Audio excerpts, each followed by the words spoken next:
तो 1000 करोड़ सालों तक कुत्ते बिल्लियों से लेके हर दूसरे कैरेक्टर को मेफिस्टो समझने के बाद फाइनली एमसीयू में भाई असली मेफिस्टो आने जा रहा है। मार्वल यूनिवर्स का मोस्ट इवल तो नहीं, साक्षात डेविल हिमसेल्फ। सो इनके प्रकट होने से पहले आज जान ही लेते हैं कि मेफिस्टो आखिर है कौन, इसके पावर्स, ये हर कैरेक्टर के आत्माओं के पीछे क्यों पड़ा रहता है और ये एमसीयू में क्या गुलछर्रे उड़ाने वाला है। तो वैसे तो देखो, इसे कहा जाए तो ये बेसिकली सेटन का ही कॉमिक वर्जन है, जो कि असली हेल तो नहीं जिसके बारे में हमने सुन रखा है, बल्कि अपने ये पॉकेट डिमेंशन को रूल करता है जिसका नाम इसने हेल दिया है। एंड ऑब्वियसली क्योंकि मार्वल डायरेक्टली सेटन को अपने कॉमिक्स में नहीं डाल सकती थी, मतलब माँ बाप क्या सोचते, बच्चा उनका पढ़ाई छोड़ के सेटन की किताबें पढ़ रहा है, तो इसीलिए ही इन्होंने उसे मेफिस्टो का नाम देके इंट्रोड्यूस कर दिया। और बिलीव में भाई, इन 2 साल में डीसी ने हमारी जितने हिट्स दिए हैं उससे ज्यादा तो इसके ओरिजिन है। एक ओरिजिन तो इसकी यही है कि जब लिटरली देखो कुछ भी नहीं था, मतलब जब एग्जिस्टेंस पे एग्जिस्ट नहीं करता था, तब नेमेसिस नाम के कॉस्मिक बीइंग ने अपने इस अकेलेपन को दूर करने के लिए अपना एक छोटा सा हिस्सा लेके कुछ बीइंग्स को क्रिएट किया था,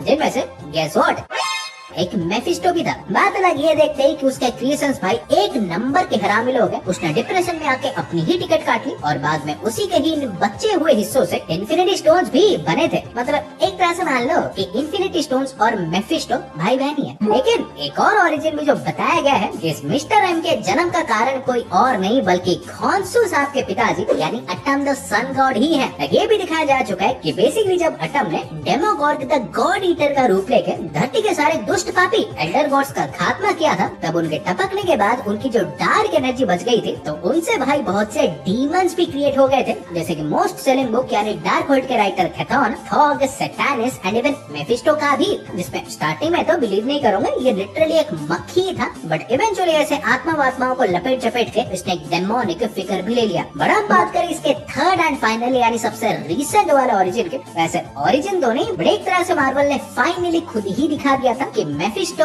और कोई नहीं बल्कि सीधा सेटन का ही रूप है। एक तुम्हें एडम और ईव की स्टोरी तो पता ही होगी कि कैसे उन्होंने ट्री ऑफ नॉलेज से फल तोड़ के खाया, गॉड को गुस्सा आया और फिर जो हुआ। बिकॉज अगर नहीं पता तो लिलिथ से सुन लो, क्योंकि इनकी जुबानी के हिसाब से ओरिजिनली देखो एडम के साथ ईव नहीं बल्कि एडम के साथ लिलिथ ही हुआ करती थी। इन दोनों ने ही मिलकर दुनिया में डीमंस लाए थे, बट ऑब्वियसली गॉड को ये पसंद नहीं आया, तो उन्होंने लिलिथ के सारे डीमन बच्चों को मार के उसे हेल भेज के एडम के साथ ईव को ही जोड़ दिया। पर ये दीदी चुप थोड़ी बैठी, क्योंकि हेल पहुंचते ही इसने सीधा मेफिस्टो से हेल्प की और फिर मेफिस्टो ही एक स्नेक के रूप में आके ईव और एडम को एग्जैक्टली वही पेड़ के फल को खाने को प्रलोभित किया जहाँ से गॉड ने उन्हें मन्ना किया था। इसके बाद क्या हुआ ये तो तुमको पता ही होगा, नहीं पता तो सर्च कर लो। बट माय पॉइंट इज, मैंने ये 5 मार्क वाला आंसर इसलिए दिया क्योंकि क्रिश्चियनिटी के हिसाब से वो स्नेक भाई और कोई नहीं बल्कि लूसीफर यानी सेटन ही बन के आया था, जिसको यहाँ पे मार्वल ने मेफिस्टो बना के दिखाया। सो ये हुआ ना वो, ऑब्वियसली डीमन लॉर्ड है तो इवलनेस में तो पीएचडी करी रखी होगी, तो नहीं ये सीधा प्रोफेसर है। लाइक तुमने ऐसे बहुत से कैरेक्टर्स को देखा होगा जो कि ह्यूमंस को फोर्सफुली ऑप्रेस करने का ट्राई करता है, उन पे रूल करने का ट्राई करता है, जो कि ये भी करता है, बट इसका भाई तरीका अलग है। बोले तो टोटल माइंड गेम्स। लाइक इसको देखो पहले से ही पता था इंसानों में चाहे आस्था हो ना हो लेकिन डर भाई सभी में होता है, तो इसीलिए इसने पहले अपने आप को एक डेविल का रूप दिया, अपने पॉकेट डिमेंशन को हेल का नाम दिया ताकि सबको भाई बिलीव हो जाए कि यही ही डेविल है। और फिर क्या चालू कर दिया अपना सोल कैप्चरिंग का धंधा, जिसमें बिलीव मी मार्वल के बड़े से बड़े हीरोज विलेंस भाई सब फंस चुके हैं। लाइक मेनली देखो इंसानों के सारे negative instincts like greed, hatred, fear, aggression, इन सारे बेसिक वल्नरेबिलिटीज का फायदा उठा के उनसे पहले तो भाई कोई ना कोई डील स्ट्राइक करवाता है कि बेटा बात यह है कि अपनी आत्मा देखो मुझको दे दो और बदले में पैसा, पावर, वंडर वुमन, बैटमैन की गड्डी जो चाहिए ले लो।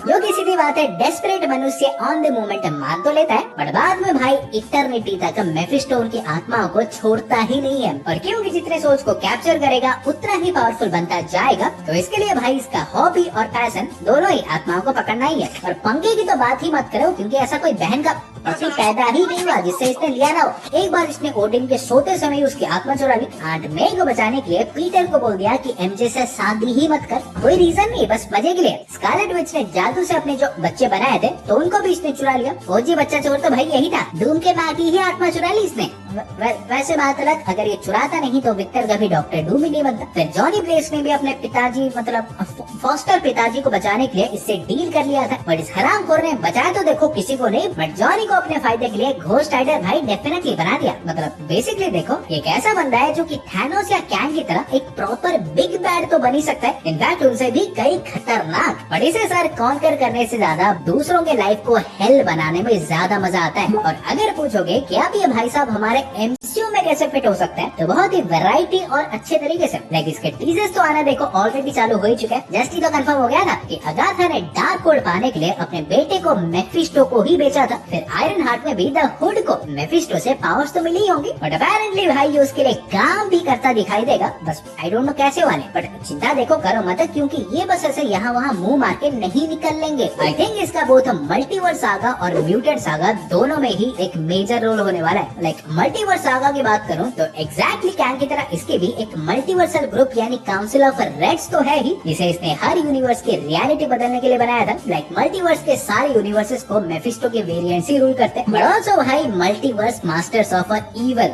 नाम तो सुना ही होगा। सारे विलन्स के मोस्ट पावरफुल वेरिएंट्स को लेकर बनी एक ऐसी टीम जिनके एमसीयू में भी दिखने के रूमर्स वैसे भटक रहे हैं। तो बता दो इसे भी क्रिएट करने में मेफिस्टो का ही हाथ था। वैसे बनाया तो था डूम ने ही, बट मेफिस्टो ने ही आइडिया दिया था उसे। सो अगर मेरा गणित सही है तो चांसेस भाई डेफिनेटली है हम डूम और मेफिस्टो को ऐसी एक टीम बनाते हुए देख सकते हैं, जिसमें मे भी हमारे अल्ट्रॉन से लेके थैनोस और माइस्ट्रो वगैरह सारे हों। इनफैक्ट अगर हमारी मार्वल प्लान्स के हिसाब से अपने सुपरनैचुरल साइड के प्लान्स को अगले सागा में इंडीड शिफ्ट कर रही है, तो बालको इसका मतलब है कि सीक्रेट वॉर्स के बाद भी कंसिस्टेंटली दिखता रहेगा। देखो छूरे ब्लेड में तो इसके दिखने के प्लान्स थे ही, बट मिडनाइट सन्स का भी असली बिग बैड मेफिस्टो ही होने वाला था। और डॉक्टर स्ट्रेंज से भी ऐसे ना भिड़वा के भेज दिया तो वो तो भाई अलग ही पाप लगेगा, बात अलग। बट ओरिजिन से लेके फ्यूचर प्लान्स तक देखो सब जान लिया। तो अब बात करें मेफिस्टो के पावर्स की, तो क्योंकि देखो लिटरली एक डीमन गॉड है, तो इसके पावर्स भी वैसे ही है। स्टार्टर के सुपर ह्यूमन पैकेज से लेके इनवल्नरेबिलिटी, इमॉर्टैलिटी, टेलीकाइनेसिस, टेलीपैथी, रीजनरेशन, रेजरेक्शन, ऊपर से इसकी मैजिक की तो बात करो ही मत, क्योंकि इससे ये मैटर मैनिपुलेशन से लेके टाइम मैनिपुलेशन, थोड़ी थोड़ी reality warping, size alteration, energy projection, illusion से लेके शेप शिफ्टिंग, इवन ये दूसरे यूनिवर्सेस में झांक भी सकता है। And obviously last but definitely not the least बल्कि फेवरेट,